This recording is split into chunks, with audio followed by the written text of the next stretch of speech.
മാസപ്പടി വിവാദത്തിൽ ഒത്തുകളിച്ച് പ്രതിപക്ഷവും ഭരണപക്ഷവും. CMRL വിവാദവുമായി ബന്ധപ്പെട്ട് മുഖ്യമന്ത്രിക്കെതിരായ രേഖകൾ വിജിലൻസ് ആവശ്യപ്പെട്ടിട്ടും കോടതിയിൽ രേഖകൾ സമർപ്പിക്കാതെ മാത്യു കുഴൽനാടൻ. ഈ മാസം 27-നാകും തീയതി കോടതി വീണ്ടും ഹർജി പരിഗണിക്കാനിരിക്കെയാണ് തെളിവുകൾ നൽകാതെ പ്രതിപക്ഷം മൗനം പാലിക്കുന്നത്.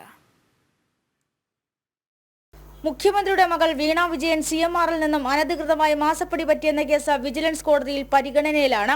ഈ സാഹചര്യത്തിൽ ഹർജിക്കാരൻ മാത്യു കുഴൽനാടനോട് കോടതി തെളിവുകൾ ആവശ്യപ്പെട്ടിട്ടുണ്ട്.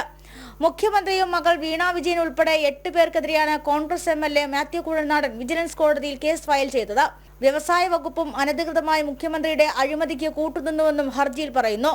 തെരഞ്ഞെടുപ്പ് തീയതി പ്രഖ്യാപിക്കുന്നതിന് മുന്നേയും കരിമണൽ കടത്തിലും CMRL അഴിമതിയിലും സർക്കാരിനെ ശക്തമായി പ്രതിരോധിക്കാൻ പ്രതിപക്ഷത്തിന് കഴിഞ്ഞിരുന്നില്ല.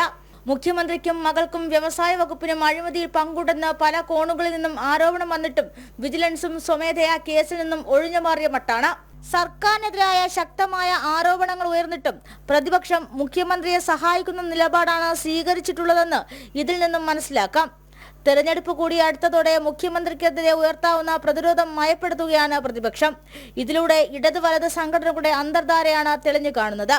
ജനം, തിരുവനന്തപുരം.